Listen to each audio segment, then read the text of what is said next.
여러분 가족 중에 암에 걸려 항암 치료를 한 분이 계십니까? 항암 치료를 하게 되면 먹는 약도 많아지고 각종 검사나 치료요법으로 환자가 매우 고통받는 모습을 보게 됩니다. 그런 모습을 보며 내 죽음도 저런 모습이라면 어떡하지? 란 걱정을 한 번쯤은 해보셨을 겁니다. 오늘은 40년 경력의 암 전문 의사가 진실을 고백한 책 100만 부가 넘게 팔리며 일본 열도의 돌풍을 일으켰던 책에 대해 소개해 드리고자 합니다. 일본의 의료 체계는 우리나라와 비슷한 점이 많습니다. 의료 수가가 낮아 많은 환자를 진찰해야 하는 점도, OECD 국가 중 의료보험 자가부담률이 매우 낮다는 점도 비슷합니다. 의사가 최대한 많은 환자를 봐야 하는 구조인 겁니다. 이런 구조에서 어떤 문제가 생기는지, 우리의 건강이 어떻게 망가지고 있는지 알려드리도록 하겠습니다. 세계에서 의사를 가장 좋아하는 일본인. 어느 날 한 환자가 찾아와 내게 이렇게 말했다. 선생님, 저 죽을 뻔했습니다. 독감 예방 주사를 맞았는데 몸 상태가 안 좋아져서 병원에 실려갔어요. 어떻게 낫기는 했지만 정말 무섭더군요. 나는 이렇게 조언했다. 그건 예방주사 때문에 그래요. 앞으로는 맞지 마세요. 그런데 다음 해 그 사람이 또 찾아와 이렇게 말했다. 올해도 독감 예방 주사를 맞았어요. 만담 같은 이야기이지만 병원에 있다 보면 실제로 이런 일들을 자주 겪게 된다. 불길로 날아드는 나방처럼 스스로 의사에게 달려들어 생명을 잃거나 목숨을 단축하는 사람들이 너무 많다는 말이다. 일본인은 세계에서 병원을 가장 좋아하는 국민이다. 1년에 평균 14회 정도 병원을 찾는데 이 수치는 선진국의 2배 이상이나 된다. 건강검진이나 암검진도 국가 차원에서 적극적으로 장려하고 있기 때문에 부지런히 검사를 받는다. 병원에 가면 의사가 어떻게든 해줄 거야. 병에 대해서는 의사가 전문가니까 병을 예방하고 치료하는 방법도 잘 알고 있을 거야. 사람들 대부분이 이렇게 별 생각 없이 의사를 믿고 따르기 때문에 죽을 뻔한 경험이 있더라도 다시 의사를 찾는다. 대부분의 암은 치료할수록 생명이 단축된다. 암의 90%는 치료하는 것보다 그냥 방치하는 편이 건강하게 더 오래 살 수 있다. 유명한 아나운서였던 이스미 마사타카는 자신이 악성 구두 암종이라는 사실을 밝힌 뒤 대수술을 받고는 3개월 만에 세상을 떠났다. 나는 20년 동안 150명 이상의 암방치 환자를 지켜봐왔지만 구두 암종이라도 몇 개월 만에 사망한 경우는 단 한 사람도 없었다. 평소대로 생활하면서도 3년에서 길면 9년 동안 살다가 사망한 환자들도 몇 명이나 된다. 항암제는 맹독이다. 항암제의 효과란 암덩어리를 일시적으로 작게 하는 것일 뿐 암을 치료하거나 생명을 연장하는 데 도움이 되지는 않는다. 일본인의 암은 대부분 위암이나 유방암처럼 덩어리로 이루어진 고형암으로 그런 암에는 항암제가 아무런 효과도 발휘하지 못한다. 고통스러운 부작용을 일으키거나 수명을 단축하는 작용만 할 뿐이다. 그러면 암검진은 어떨까? 그 역시 유효하다는 증거는 하나도 없다. 암을 아무리 조기에 발견하거나 치료한다고 해도 1960년대부터 암으로 인한 사망자의 비율은 떨어지지 않고 있다. 표면적으로 드러나는 증상 없이 검사에서 발견된 암은 대부분 생명을 앗아가지 않는 유사암이다. 진짜 암이라면 이미 전이가 되었을 것이므로 절제 수술이나 항암제 치료를 하는 것은 의미가 없다. 즉 유사암이든 진짜 암이든 암은 될 수 있는 한 방치하는 편이 편안하게 더 오래 살 수 있다. 폭력배나 강도보다 무서운 의사들. 주변을 둘러보면 병원에서 치료를 받다가 생명을 잃거나 장애가 생기는 일이 드물지 않다는 것을 알 수 있다. 아나운서 이스미의 예처럼 활기차게 일하던 사람이 갑자기 암이 발견되어 수술이나 치료를 받고 몇 달 만에 사망하는 비극은 여전히 자주 일어나고 있다. 그 환자들이 죽기 직전까지 겪는 투병의 고통도 이만저만이 아니다. 엄청난 권태감, 구토, 탈모, 급격한 쇠약증 등에 끊임없이 시달리게 된다. 사실 위암, 식도암, 간암, 자궁암 같은 암은 방치하면 고통을 겪지 않는다. 극심한 고통 속에서 죽음을 맞는 이유는 불필요한 암 치료 때문이다. 그런데도 의사들은 찾아온 환자들에게 암은 무서운 병이니 즉시 치료해야 한다고 속삭인다. 이는 암에만 해당되는 이야기가 아니다. 건강검진에서 대사증후군이라는 진단을 받고 조깅을 시작했다가 심근경색으로 돌연사하거나 뇌 검사에서 동맥류가 발견되어 수술을 했는데 전신마비가 되는 등 병원에서 검사나 치료를 받고 수명이 단축되는 일은 비일비재하다. 어찌 보면 의사는 폭력배나 강도보다 무서운 존재이다. 폭력배는 보통 일반 사람들을 죽이거나 신체 부위를 절단하지는 않는다. 강도 또한 대개는 돈만 빼앗는다. 하지만 의사들은 환자를 위협해서 돈을 내게 할 뿐만 아니라 환자의 몸을 상하게 하거나 생명까지 잃게 한다. 암과 쓸데없이 싸우지 마라. 2012년은 그 어떤 해보다 내게 특별한 해였다. 우선 최장 22년을 지켜봐왔던 암방치 환자들의 경과를 암방치요법을 권함 환자 150명의 증언이라는 책으로 총정리해서 출간했기 때문이다. 암과 싸우지 마라의 유사 암이론을 실제로 증명하게 되어 어깨에 짐을 내려놓은 것만 같았다. 대학병원에서 외래 환자를 진료하면서 암 치료를 하지 않는 어떤 의미에서는 기적이라 할 수 있는 일을 지금까지 계속해올 수 있었던 것은 케이오 대학교의 자유와 독립자존 정신 덕택이라고 생각한다. 정말 감사한 일이 아닐 수 없다. 게다가 전혀 생각지도 못했는데 기쿠치간상도 수상했다. 1988년 유방암은 절제하지 않아도 된다는 글을 기고했을 때 이것은 일본 의학계를 향한 선전포고이다. 이제 출세는 꿈도 꿀 수 없고 병원에서도 따돌림을 당할 것이다. 하지만 단 한 사람이라도 알아준다면 그것으로 충분하다는 생각으로 결의를 굳히고 혼자서 싸워왔다. 그런데 이런 나를 뒤에서 지켜본 이들이 있었던 것이다. 그런 의미에서 기쿠치간상을 받게 되어 진심으로 기쁘다. 이 책은 쓸데없이 고통스럽기만 한 치료 방식이나 의료에 의한 비참한 죽음에서 벗어날 수 있는 방법을 설명했다. 예를 들어 최근에 예방의학이 인기를 끌고 있는데 그것은 사실 환자를 불러 모으는 의학에 지나지 않는다. 속된 말로 의사의 봉이 되지 않도록 주의해야 한다. 대학병원이나 국립암센터처럼 시설이 잘 갖추어져 있고 흔히 좋은 병원으로 여겨지는 큰 병원은 도리어 좋은 실험 대상이 되는 병원이라고 생각하는 것이 좋다. 암으로 고통스러워하다가 죽는 것은 암 때문이 아니라 암 치료 때문이다. 하지만 의사는 무조건 암 때문이라고 말한다. 바로 그 점에 속지 말아야 한다. 기본적으로 자각 증상이 없고 식사도 맛있게 할 수 있다면 의사에게 어디가 좋지 않다라는 말을 듣거나 암이 발견되어도 신경 쓰지 않아도 된다. 이때 서둘러 치료를 하게 되면 그만큼 수명이 단축된다. 지금은 의학 정보를 찾아보려고 노력하기만 하면 책이나 인터넷 등을 통해 얼마든지 정보를 손에 넣을 수 있다.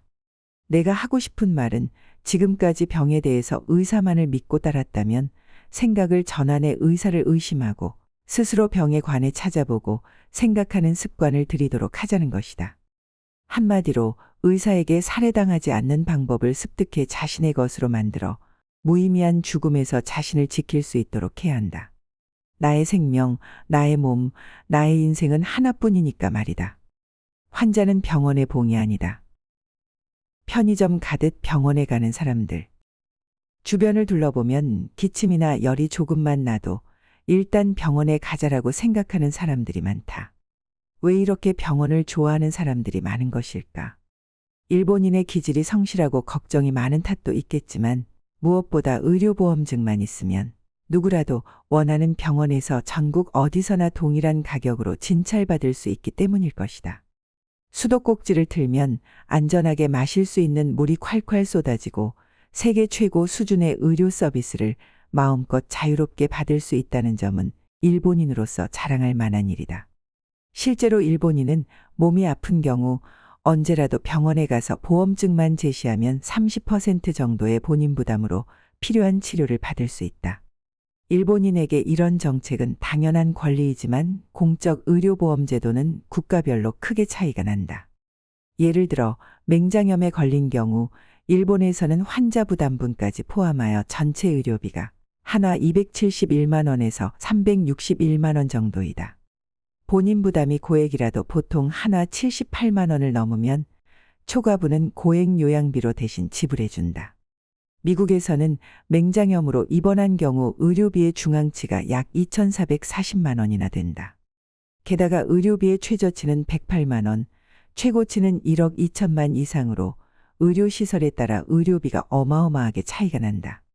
미국은 전 국민 보험제도가 아니므로 버락 오바마 대통령의 건강보험 개혁안이 발효되기 전까지 미국인 7명 중 1명은 무보험 상태다. 또한 민간보험에 들어있어도 의료비를 지불하는데 어려움을 겪은 적이 있다는 사람은 현 시점에서 7,300만 명이나 된다.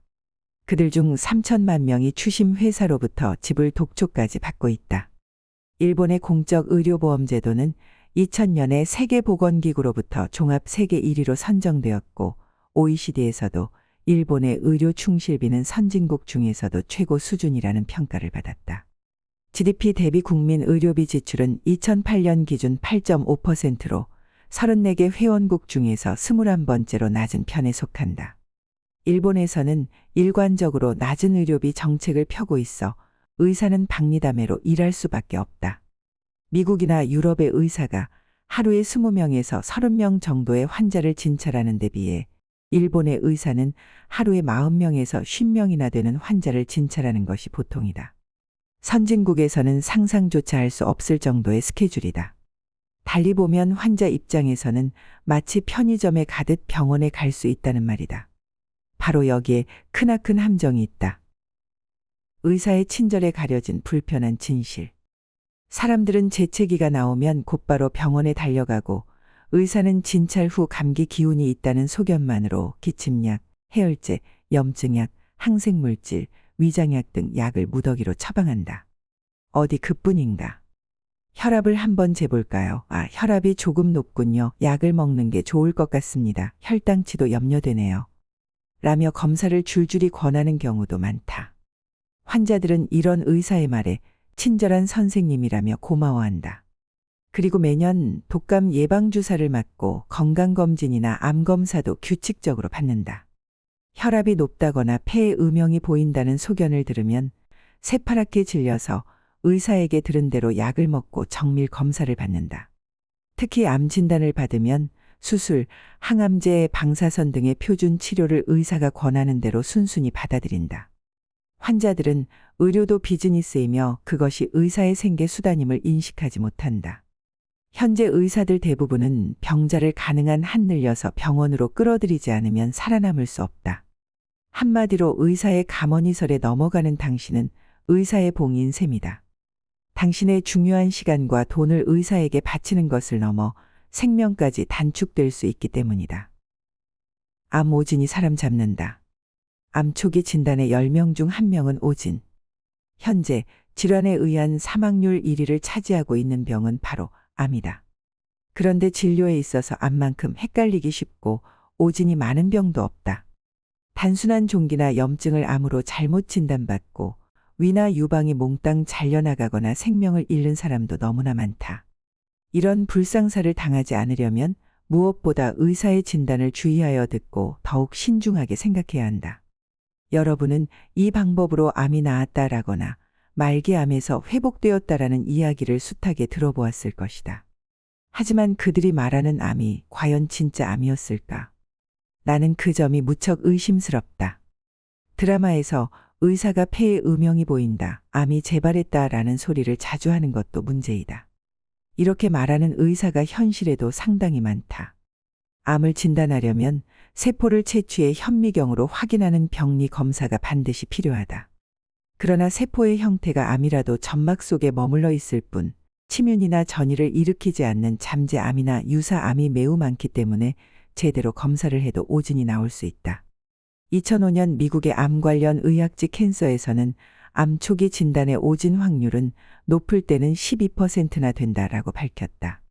또한 같은 병변이 다른 나라에서는 양성종양, 일본에서는 암으로 판정되거나 일본 내에서도 전혀 다른 진단이 내려지는 경우가 있다. 암에는 전이가 되지 않는 유사암도 많다. 진짜 암세포는 숙주의 정상 세포가 변이하여 만들어지며 주변의 조직에 침입하고 멀리 떨어진 조직에 전이하는 성질을 갖고 있다. 그리고 숙주를 죽일 때까지 계속 증식해서 숙주와 함께 자폭한다. 한편 생명을 빼앗지 않는 암은 암과 비슷한 것, 즉 유사암에 지나지 않으며 진짜 암으로 성장하지 않는다. 증상도 없는데 검진에서 암이 발견되면 의사는 조기에 절제하면 거의 100% 완치된다라고 말한다. 하지만 그것은 진짜 암이 아니라 유사암으로 잘라내지 않아도 전혀 문제가 되지 않는다. 예전에는 나도 유방암의 경우 피부를 뚫고 나오는 암은 전이가 있는 진짜 암이라고 생각했다. 그러나 피부를 뚫어도 주변으로 퍼져나가지 않고 암덩어리가 부분적으로 그 위에 피부만 뚫고 나오는 것은 시간이 지나도 전이가 일어나지 않는다는 것을 알았다. 피부에 침투하는 것은 침윤인데 침윤은 되어도 전이는 되지 않는 유사암이 있는 것이다. 자궁암이나 폐암은 침윤이 되면 요독증이 일어나거나 숨이 막혀 생명을 잃는 경우가 있다. 그러나 방사선 치료를 하거나 국소 수술을 하면 낫고 전이가 되지 않는 것이 있는데 이 역시 유사암이다. 위의 악성 림프종 가운데 어떤 종류는 항생제로 헬리코박터 파일로리균을 재균하면 암이 소실된다. 따라서 이 경우는 암이 아니라 만성 변화나 만성 염증이라고 부르는 것이 타당하다고 본다. 웬만히 성장한 뒤에도 암인지 아닌지 분간하기 힘든 유사암은 상당히 많다. 반면에 갑자기 흉포한 모습을 드러내는 진짜 암도 있다. 또한 중간기 암이라는 것도 있다. 정기적으로 검진을 받고 있지만 다음 검사 전에 즉 검진과 검진 사이에 느닷없이 발병한다고 해서 중간기 암으로 불린다. 이 암은 악성이 많아서 발병이 된 환자들은 대개 얼마 안가 사망한다. 암의 조기 발견은 행운이 아니다. 조기 검진이 암 치료에 도움이 될까? 암의 조기 발견과 조기 치료에 도움이 된다는 첨단 기기와 새로운 검사 방법이 계속 개발되면서 의학계는 이미 오래전부터 암은 치료되는 병이다. 1년에 한 차례 검진을 받으면 암이 되기 전 단계에서 저지할 수 있다라고 선전하며 암검진 시장을 빠르게 확대시키고 있다. 하지만 중요한 것은 암으로 사망하는 사람이 줄고 있는가 하는 점이다. 진짜 암은 사람의 생명을 앗아간다. 의학계의 말처럼 암이 치료할 수 있는 병이라면 한때 사망 원인 1위였던 뇌졸중이 지금 4위가 된 것처럼 암 사망률도 매년 눈에 띄게 줄어야 한다. 그러나 실제로는 암 사망률은 전혀 줄지 않고 있다. 1960년대부터 50년이 지난 현재까지 암은 사망 원인 1위 자리를 계속 지키고 있다. 그 이유는 무엇일까? 그것은 암검진이 실제로 아무런 도움이 되지 않기 때문이다. 정밀하게 검사를 할수록 최신 첨단 기기를 사용할수록 암은 더 잘 발견되기 마련이다. 그러나 대부분은 암이 아니라 암과 비슷한 것으로 그것의 치료를 위해 수술을 시행하는 것은 오히려 몸을 고통스럽게 할 뿐이다. 예를 들어 50세를 넘긴 남성 사망자 2명 중 1명은 해부를 해보면 전립선암이 발견된다. 그것은 그냥 놔둬도 커지지 않는 잠재암이라는 말이다. 그런데 최근에는 검진을 통해 전립선암을 굳이 찾아내서 자각 증상도 없는 사람에게 수술로 절제할지 방사선 치료를 할지 결정하라고 압박한다. 수술의 후유증은 물론 방사선 치료로도 합병증이 일어나 심할 때는 인공항문을 달아야 하는 경우도 있다. 만약 아주 적은 병변까지 검출할 수 있는 방법이 개발된다면 성인 3명 중 1명은 갑상선암으로 진단받게 될지도 모른다. 하지만 일본의 경우 갑상선암으로 죽는 사람은 암에 의한 총사망자 수의 0.1%, 즉 연간 약 300명에 불과하다. 암검진을 그만둔 마을에서 암 사망률이 격감한 이유. 다수의 건강한 사람들을 모아서 제비뽑기로 검진과 방치 의그룹으로 나누어 추적 조사 및 연구하는 방법을 제비뽑기 실험이라고 한다. 그것은 학계에서 신뢰도 높은 방법으로 알려져 있다.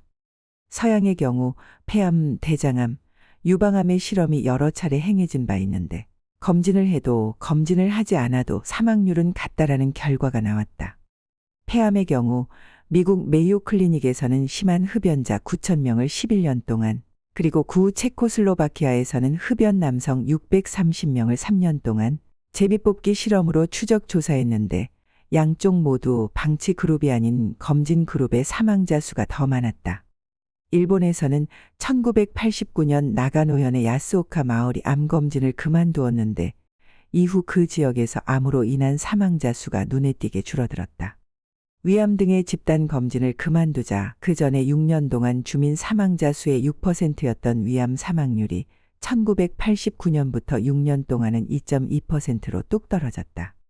이러한 결과로 추측할 수 있는 것은 검진을 받으면 불필요한 치료를 받고 수술 후유증이나 항암제 부작용, 정신적인 스트레스 등으로 빨리 죽는 사람이 많아진다는 점이다. 암이 발견됐지만 조기여서 수술로 깨끗이 잘라냈어. 덕분에 5년이 지난 지금도 재발하지 않고 건강하게 잘 지내고 있어. 난 정말 운이 좋았어. 라며 안도하는 사람들이 흔히 있는데 이 경우는 사실 쓸데없는 수술로 손해를 본 것이다. 아무리 최신의 첨단 기기를 사용해 암을 조기 발견해도 진짜 암이라면 그보다 훨씬 전에 암세포가 되자마자 즉시 몸속 여기저기로 전이를 시작했을 것이기 때문이다. 암 수술하면 사망률이 높아진다. 다짜고짜 메스부터 들이대는 백의의 신사들. 에도 시대에는 무사들이 자신의 칼을 시험하거나 검술을 닦기 위해 밤길에 숨었다가 행인을 베는 일이 많았다. 막부는 이 같은 죄를 저지른 무사들에게 벌을 내리고 사형에 처할 정도로 죄를 다스렸지만 이런 일은 끊이지 않았다. 사람을 베고 싶어 하던 무사가 많았던 것이다. 이처럼 외과 의사 중에는 마치 무사가 행인을 베듯 만나는 환자마다 칼을 들이대는 의사가 있다. 애초에 그들은 메스를 드는 일이 좋아서 외과 의사가 된 사람들인데다 이왕이면 병을 철저하게 치료하자라는 의사로서의 사명감이 더해지면서 이런 행동에 거침이 없게 된다. 역사적으로 일본은 수술이 성행했다. 일본인은 서양인에 비해 날씬하고 지방이 적어 수술에 적합한 체형이며 수술로 사망하는 확률도 서양에 비해 낮았다. 이 때문에 일본에서는 지금도 수술 절대주의가 만연해 있다. 그 결과 가망이 없는데도 하는 수술, 다른 치료법이 명백히 효과적인데도 하는 수술, 수술 자체로 환자의 수명이 단축되고 많은 사례들이 빈번하게 발생하고 있다. 내가 방사선과에 들어간 지 얼마 되지 않았을 때 다음과 같은 점이 이상하다는 생각이 들었다. 예를 들어 해외에서는 후두암 1기의 경우 방사선 치료를 하기 때문에 약 90%는 후두를 절제하지 않고 그대로 둔다. 하지만 일본에서는 1기라도 그냥 후두를 잘라낸다. 사람도 진행도에 따라 다르기는 하지만 초기 치료 때는 수술이 거의 필요 없다. 그런데도 일본에서는 설암으로 판명된 환자들의 80%에 달하는 사람들이 수술을 받으며 대부분 혀의 림프절까지 절제된다. 설암 2기는 혀를 절반 정도 절제하기 때문에 혀가 있던 부분의 다른 곳에서 잘라낸 근육을 심어 넣는 재건술도 필요하게 되어 그야말로 대수술이 된다. 그 결과 혀가 잘 움직이지 않으므로 이후 식사도 힘들고 일자리를 잃는 경우도 많다. 자궁경부암도 수술 없이 치료할 수 있는데도 환자들의 70%는 림프절까지 광범위하게 절제해 이후 배뇨와 배변장애, 다리가 붓고 질이 짧아지는 등 심각한 후유증을 겪게 된다. 한편 방사선 치료를 할 경우 치료율은 수술보다 높고 후유증은 가끔 직장 출혈이 보이는 정도다. 그러나 인생의 대부분을 수술에 바치는 일본 외과 의사들에게 미국에서는 이런 경우 전부 잘라내는 수술은 하지 않는다라고 조언해도 그들은 미국 의사들은 솜씨가 서투르다. 위암 연구와 치료는 일본이 가장 앞서 있다라며 귀를 기울이지 않는다. 암 수술과 사망률 간의 관계. 유방암이 발병했을 때 유방과 그 주변을 광범위하게 절제하는 수술의 경우 치료에 전혀 도움이 되지 않는다고 해서 서양에서는 30년도 전에 폐기되었다. 그러나 일본에서는 변혁이 늦어 약 10년 전까지도 이 수술을 시행했다. 유방은 수술을 할 때 손이 헛나가도 생명에 지장이 없다. 따라서 젊은 외과 의사의 연습용으로 애용되고 있다는 믿을 수 없는 이야기를 동료 의사들로부터 들은 적이 있다. 암 수술의 문제점 중 하나는 암은 절제하더라도 수술 후에 장애로 사망할 위험이 매우 높다는 것이다. 환자가 암 수술 직후에 사망하는 일이 많은데도 재판에서 시시비비가 가려지는 경우가 극히 드문 것도 이상한 일이다. 수술 전에 암에 대한 공포심이 한껏 조장되기 때문에 유족이 암이었으니 어쩔 수 없다라고 포기하는 것일지도 모른다. 다른 병이나 부상도 마찬가지이지만 암으로 의사가 수술을 권할 때는 그 수술이 정말로 필요한지 철저하게 알아보고 결정해야 한다. 항암 치료가 시한부 인생을 만든다. 의사의 시한부 선고는 믿지 마라. 암이 발견되면 가장 걱정되고 궁금한 것은 앞으로 내가 몇 년을 더 살 수 있을까 하는 점이다. 암이 재발했거나 전이가 되었다면 더더욱 그럴 것이다. 최근에는 암으로 인한 시한부 6개월이나 그보다 짧은 시한부 3개월 선고가 유행하고 있는 듯하다. 하지만 다행스럽게도 의사가 말하는 환자의 여명 진단은 믿을 것이 못 된다. 어떤 환자는 건강검진에서 천식이 의심되어 CT 검사를 받았더니 폐암 사기로 이미 온몸에 암이 전이된 상태였다. 이런 경우 항암제를 사용하면 각종 임상실험 데이터로 판단할 때 반년 이내에 50% 가까이 사망하고 3년 생존율은 10%다. 하지만 나는 늘 말해왔듯이 그 환자에게 전이가 되었어도 암에 의한 자각 증상이 없으면 당장 죽지는 않습니다. 바로 죽는 경우는 항암제 치료나 수술을 받았을 때뿐입니다. 라고 설명했다. 이에 그 환자는 늑골과 폐의 통증이 심할 때만 방사선 치료를 받고 그 외에는 어떤 치료도 받지 않았다. 심지어 좋아하는 담배를 계속 피우면서 그 후로 3년 9개월이나 살다가 평온하게 눈을 감았다. 또 다른 환자는 자궁암 수술을 받고 얼마 후 골반에 림프절의 암이 재발했다. 당시 그녀는 산부인과 의사로부터 즉시 재수술하지 않으면 반년 내에 죽는다라는 말을 들었다고 한다.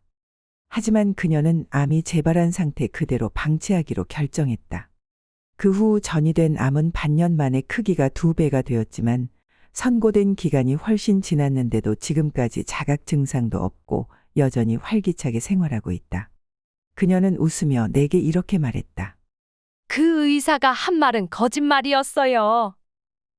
의사의 시한부 진단을 믿을 수 없는 3가지 이유. 시한부 선고와 같은 의사의 여명 진단이 믿을 것이 못 되는 첫 번째 이유는 암의 성장 속도가 사람에 따라 다르기 때문이다. 암병소가 발견되었을 때 그것이 크다 해도 오래 사는 사람도 있고 나이가 들수록 무조건 암의 진행 속도가 느려진다고 말할 수도 없다. 두 번째는 암병소가 사람의 생명을 앗아갈 정도로 성장하려면 의외로 시간이 많이 걸리기 때문이다. 암은 보통 직경 10cm 정도가 되어야 사람을 죽게 할 수 있다. 암세포가 2배가 되는데 걸리는 시간은 평균 2개월 이상이다. 1cm의 암이 10cm가 되는 데는 20개월 이상 걸리는데 사실 이 정도의 아필이라면 그 누구도 예측할 수 없다. 세 번째는 암이 커지면서 성장 속도가 둔화되는 경우가 많기 때문이다. 이것은 진행암뿐만 아니라 조기암에도 나타나는 경향으로 발견되었을 때보다 더 커지지 않는 조기암도 드물지 않다. 여명 진단을 어느 정도 정확히 내릴 수 있는 것은 뇌, 폐, 간 등의 중요 장기가 손상되어 기능이 떨어졌을 때다. 예를 들어 폐암이 커져서 호흡이 힘들어지고 더 이상 치료법이 없는 경우에는 이제 몇 개월 안 남은 것 같다라고 예측하게 된다.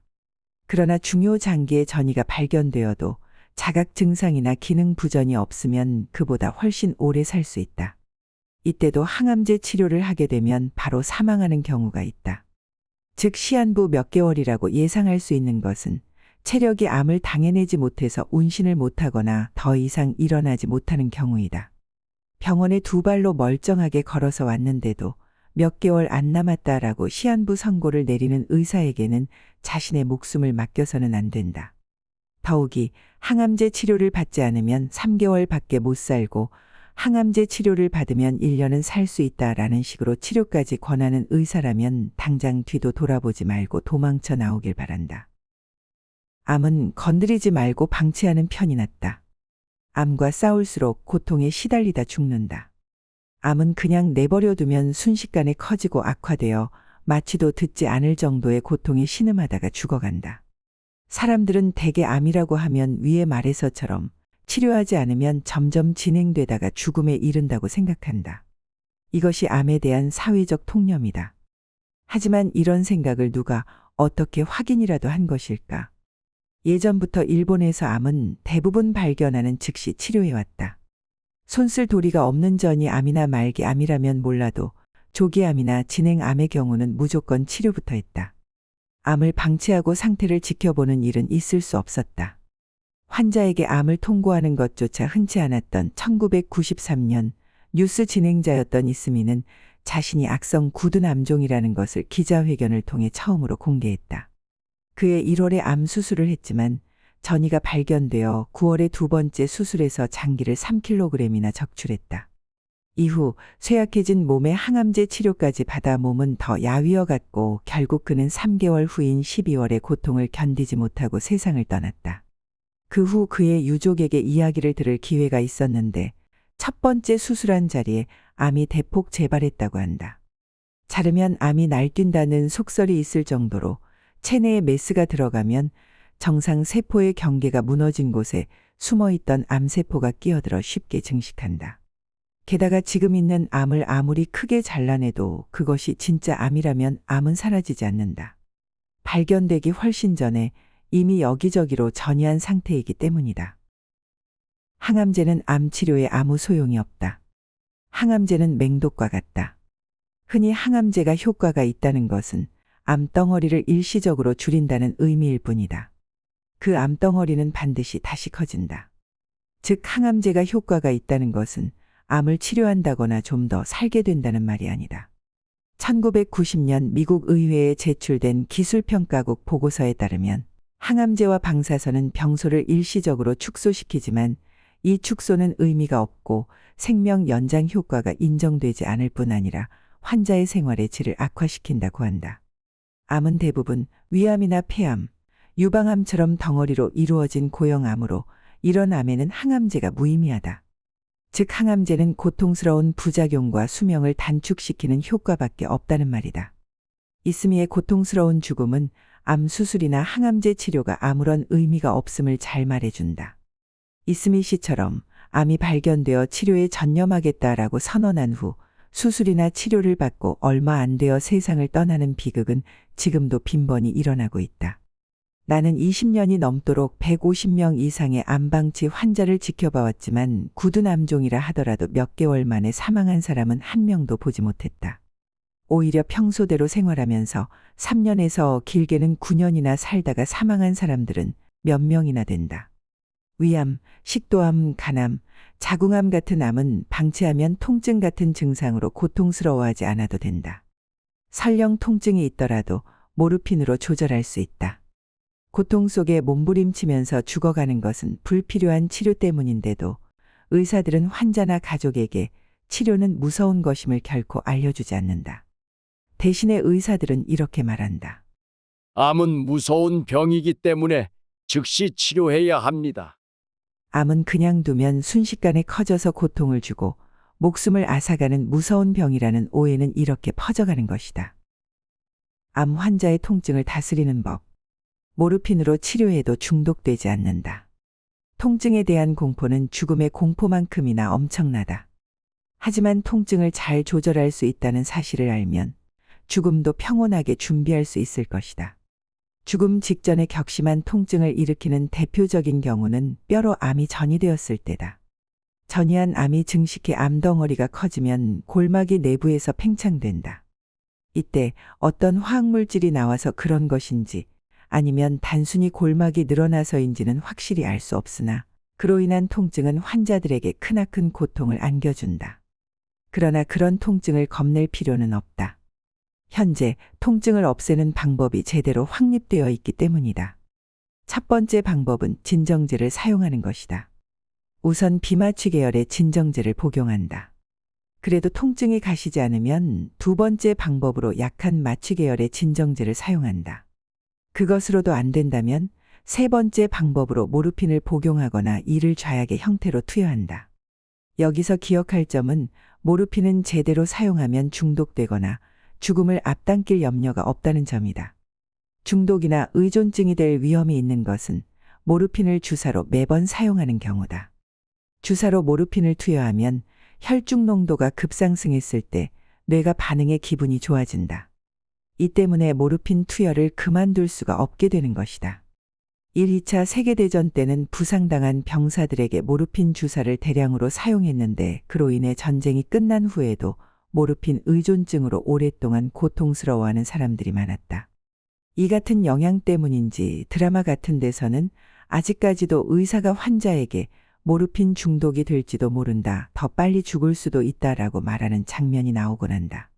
하지만 약을 복용하는 방식이나 좌약 또는 수액 주입의 방식이라면 모르핀의 혈중 농도는 조금씩 올라가다 어느 선에서 멈추기 때문에 중독될 염려가 없다. 이런 방식으로 통증이 가시면 체력이나 기력도 회복되어 좀 더 오래 살 수 있다. 단, 모르핀은 안전해졌다고는 해도 가끔 변비나 구토 증상 같은 부작용을 일으키기도 한다. 이런 경우는 부작용을 완화시키는 약을 같이 사용해야 하며 매일 여러 차례 정해진 시간에 모르핀을 사용해야 하는 번거로움이 있다. 또한 모르핀 사용의 경우 경제적인 부담이 만만치 않긴 하다.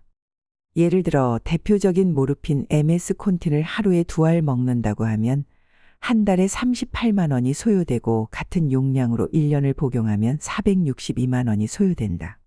모르핀을 사용하는 환자들 중에는 간혹 하루에 수십 알이나 복용하는 사람도 있는데 이런 경우 평생 모르핀을 복용하게 되면 사회적 부담이 상당히 커질 수밖에 없다. 통증도 없애주고 가격도 저렴한 방사선 조사.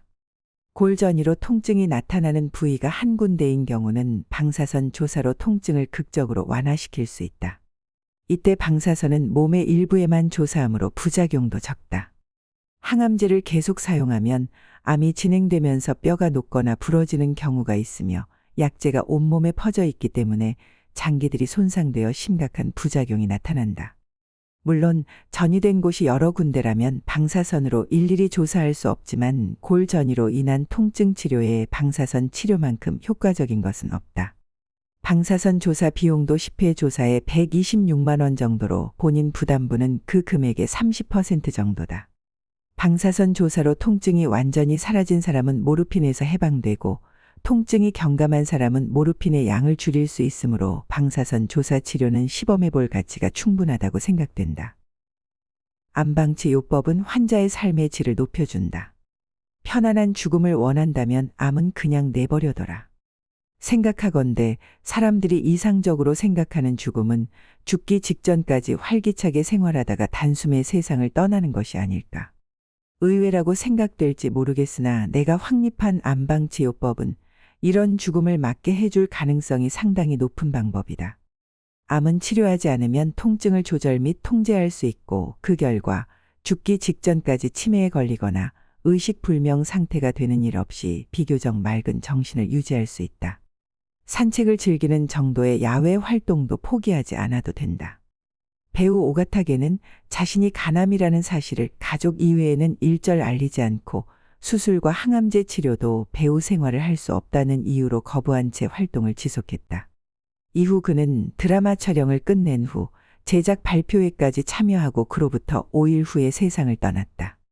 오가타는 병문안을 온 친구에게 몸을 소중히 생각해 다 나으면 뱀장어나 먹으러 가자라고 말하고는 몇 시간 뒤 마치 잠자듯 숨을 거두었다고 한다.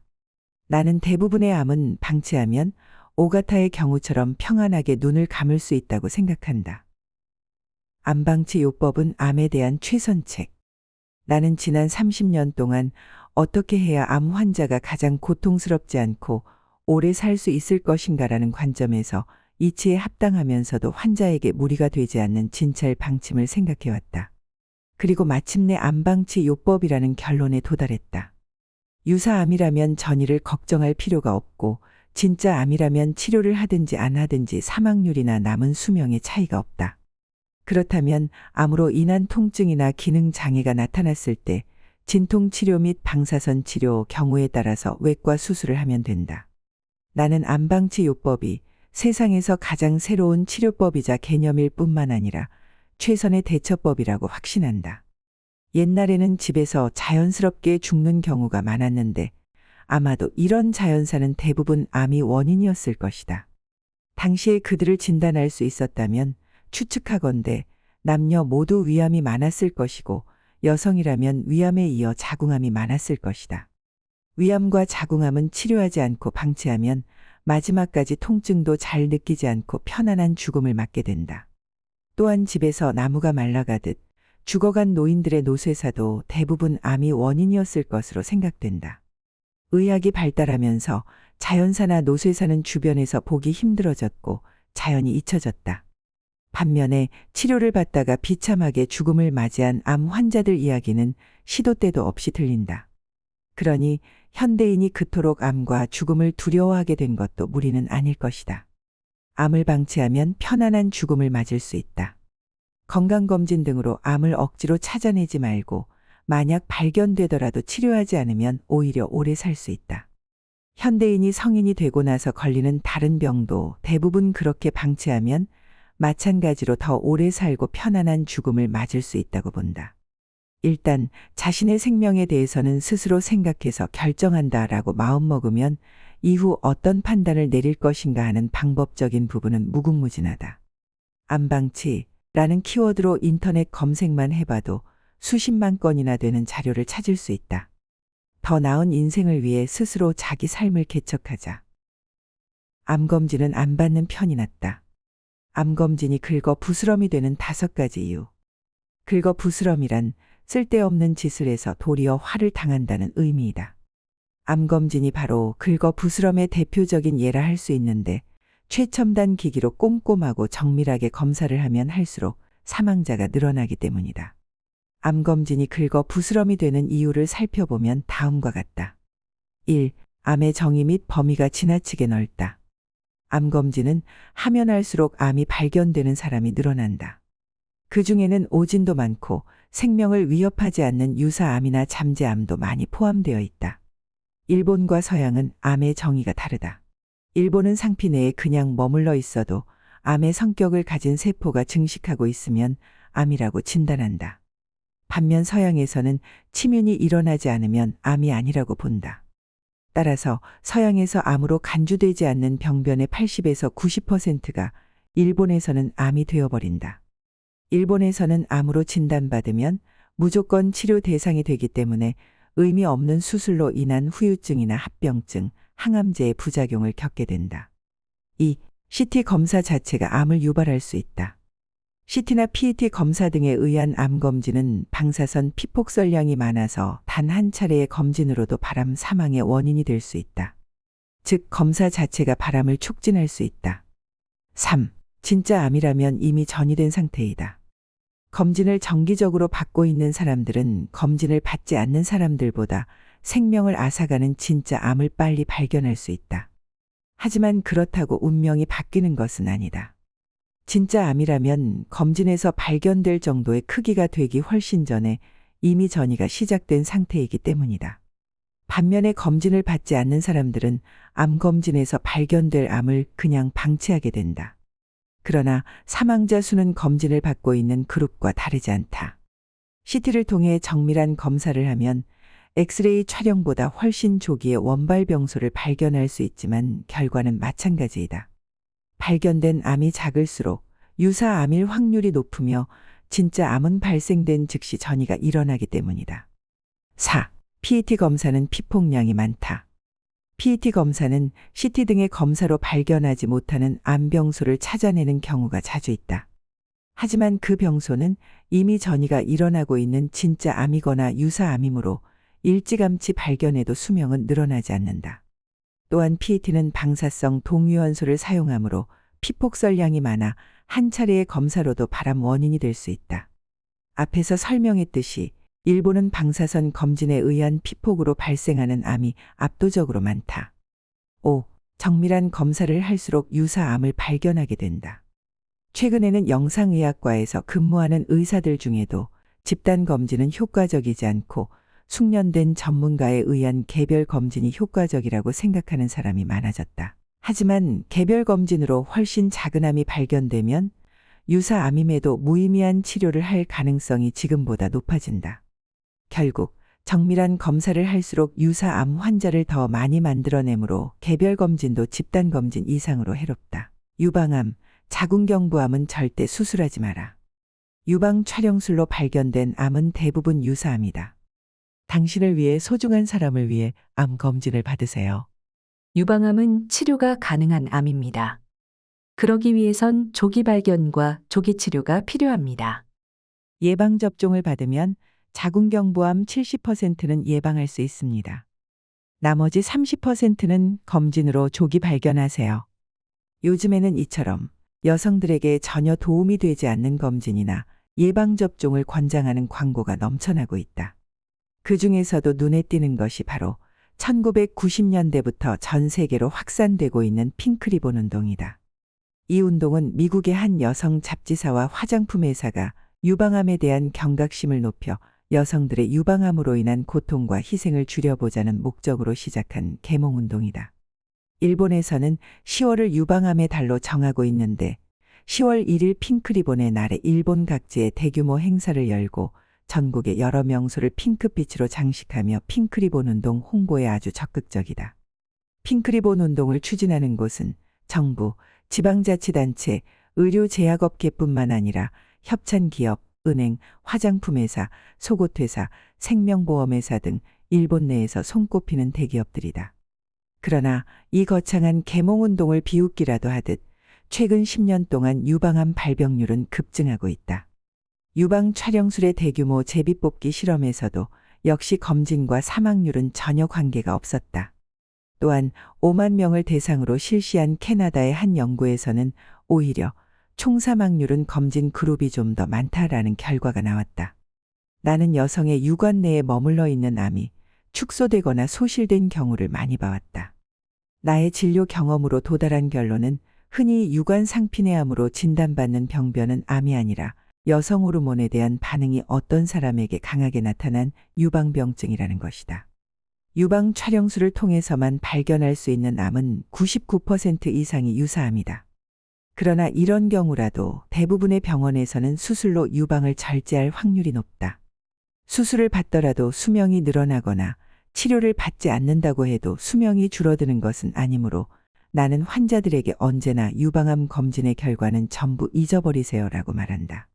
그러나 이 같은 나의 제안은 의학계에서 좀처럼 확산되지 않을 것이다. 그로 인해 곤란해지는 사람들이 아주 많을 것이기 때문이다. 유관 내에 머물러 있는 암은 양성으로 일종의 유방병증이다라는 제안을 받아들인다면 암검진 자체가 뿌리째 흔들리고 방사선 검진일을 포함해 유방 촬영술 업계 전체가 손해를 보게 된다. 암보험 관련 보험회사나 치료를 위해 수술을 하는 외과 의사들도 곤란해지기는 마찬가지이다. 유방이 절제된 환자의 유방 재건술을 하는 성형외과 의사들도 손해를 본다. 또한 유관 상피내암을 나의 제안과 같이 양성으로 구분해버리면 병리 진단 체계의 일관성도 무너져 여러 가지 의료 문제가 연쇄적으로 발생할 것이다. 이런 점들 때문에 현재 많은 의료 전문가들이 나의 제안을 강경하게 반대하고 있는 것이다. 따라서 양성임에도 유방이 절제되는 위험을 피하려면 자발적으로 유방 촬영술 검사를 멀리하는 수밖에 없다. 자궁경부암 예방접종은 무의미하다. 최근에는 자궁경부암 백신이라고 해서 사람 유두종 바이러스 HPV를 예방하는 백신의 접종을 초등학교와 중학교 여학생들에게도 적극적으로 권하고 있다. 그러나 이 역시 암 예방에는 도움이 되지 않는다. 자궁경부암의 원인은 성행위로 감염되는 사람 유두종 바이러스이다. 이 바이러스는 자궁경부의 상피와 점막에서 사마귀를 발생시키거나 증식을 일으키는데 병변이 암과 비슷해서 암으로 혼동하기 쉽다. 하지만 이것은 DNA 이상이 아니라 감염이 원인인 단순한 상피세포의 만성 변화 또는 만성 감염증이다. 나는 자궁경부암으로 진단받은 여러 명의 환자들을 치료하지 않고 지켜봐왔는데 연기로 생각되었던 환자들 몇 명의 병변이 얼마 뒤 사라진 사례도 있었다. 국가가 진료를 전적으로 관할하는 스웨덴의 통계를 살펴보면 자궁암 검진에서 발견되는 영기의 암은 99% 이상이 유사암이다. 영기의 자궁경부암은 거의 100% 바이러스에 감염되어 있는데 백신 접종이 진짜 자궁경부암을 예방했다는 증거는 아직까지 단 하나도 보지 못했다. 게다가 자궁경부암 백신 접종은 부작용의 위험도 있다. 자궁경부암 백신은 어깨 부근의 근육에 주사하기 때문에 고통도 심하다. 이 백신 접종으로 인해 발열, 두통, 심지어 실명이나 의식 상실 등의 부작용을 호소하는 경우도 있다. 자궁경부암 백신뿐만 아니라 독감, 홍역, 일본뇌염 등을 포함한 모든 예방 백신에는 뇌장애, 급사 등 심각한 부작용의 위험이 따른다. 일본의 경우 자궁경부암 백신 3회분의 비용은 54만 원 전후로 기본적으로는 본인 부담이다.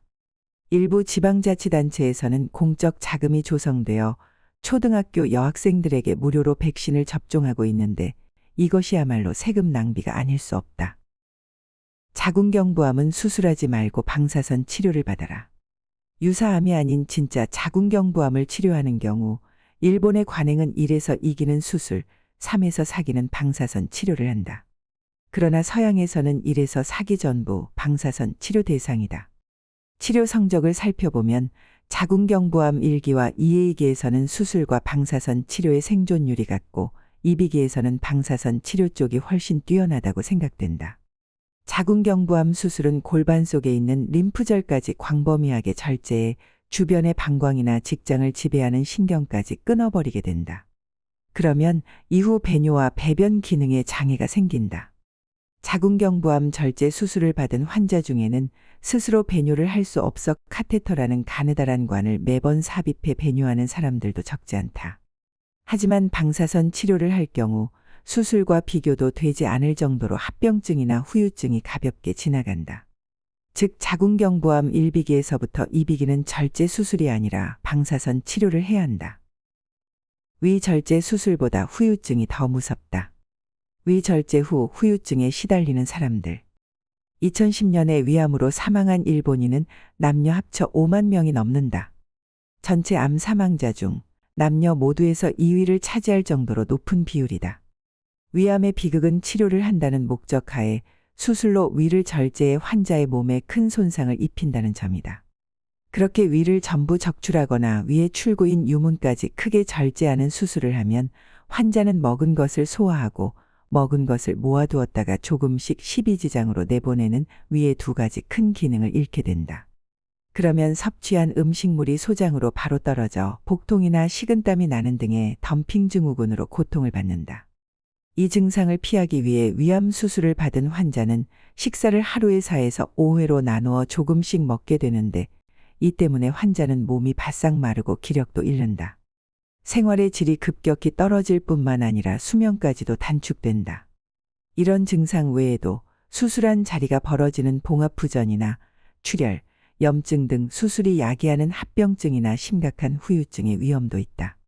이전에 외래 환자로 나를 찾아온 A씨는 자신의 담당 의사에게 조기 위암이 발견되었는데 위의 3분의 2를 수술로 잘라내지 않으면 2년에서 5년 정도 고통을 겪다가 죽게 된다라는 말을 들었다고 한다.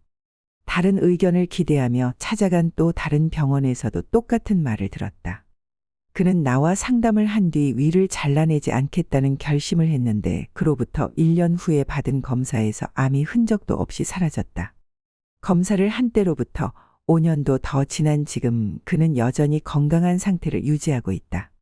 나는 위암의 경우 수술로 위를 전부 적출하거나 광범위하게 절제하는 것 자체가 잘못되었다고 생각한다. 다른 장기로 전이한 진짜 암이라면 위를 전부 적출해도 낫지 않는다. 힘들고 아프고 불편한 데다가 결국 몸까지 축난다. 손해보는 일뿐이다. 다른 장기로 전이하지 않는 유사암이라면 A씨처럼 치료하지 않고 상태를 지켜보는 것만으로 충분한 경우가 많다.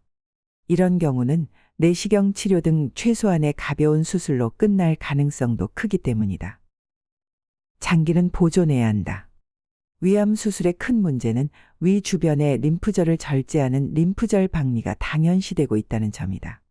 위 주변에는 많은 림프절이 있는데 위에서 가까운 순서대로 1군, 2군, 3군 림프절로 분류한다. 진행 위암의 경우 2군 림프절까지 박리하는 위절제가 일반적이다. 위절제 수술은 환자에게 엄청난 후유증을 가져온다. 복부의 내장에 분포하는 자율신경도 잘려나가기 때문이다. 이로 인해 먹으면 바로 설사를 하거나 먹는 양이 줄고 본래 체중으로 돌아오지 않거나 복부 팽만감, 체증, 가슴쓰림, 식후 불쾌감, 식후 졸음 등의 후유증이 나타난다. 이런 후유증에도 불구하고 뭔가 좋은 점이 있으면 좋겠지만 이미 영국과 네덜란드의 임상실험에서 위절제는 생존율 향상에 기여하지 못한다라는 결과가 나왔다. 세계적으로 암 수술은 가능한 한 장기를 보존하는 방향으로 나아가고 있다. 쓸데없이 광범위하게 절제 수술을 해도 환자를 고통스럽게만 할 뿐 생존율을 높이는 효과는 없기 때문이다. A씨의 사례처럼 치료하지 않고 상태를 지켜보는 것이야말로 최고의 장기 보존 요법이라 할 만하다. 당신도 암에서 예외일 수는 없다. 암을 선고받았을 때 대처하는 법. 몸이 아무래도 이상해서 검사를 받았더니 느닷없이 진행암 선고를 받았어요.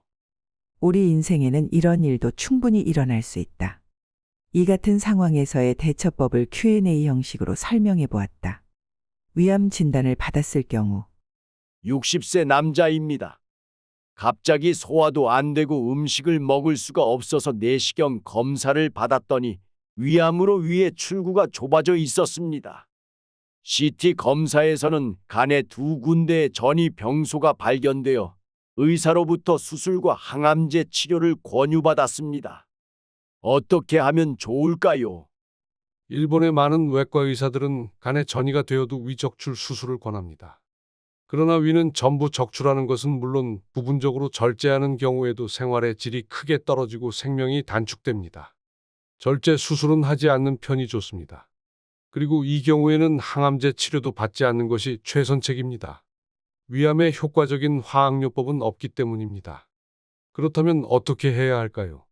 내 말이 심하다고 생각될 수 있겠지만 그 대응의 첫걸음은 낫기를 포기하는 것입니다. 고치려고 생각할수록 무의미한 치료에 매달려 생명과 재산을 잃게 되기 때문입니다. 그보다는 증상 완화나 연명이라는 현실적인 목적을 세워야 합니다. 이 경우는 입으로 음식물을 섭취하도록 하는 것이 중요합니다. 예를 들어 협착 부위를 우회하여 식도를 위나 소장과 연결하는 우회 수술이 있습니다.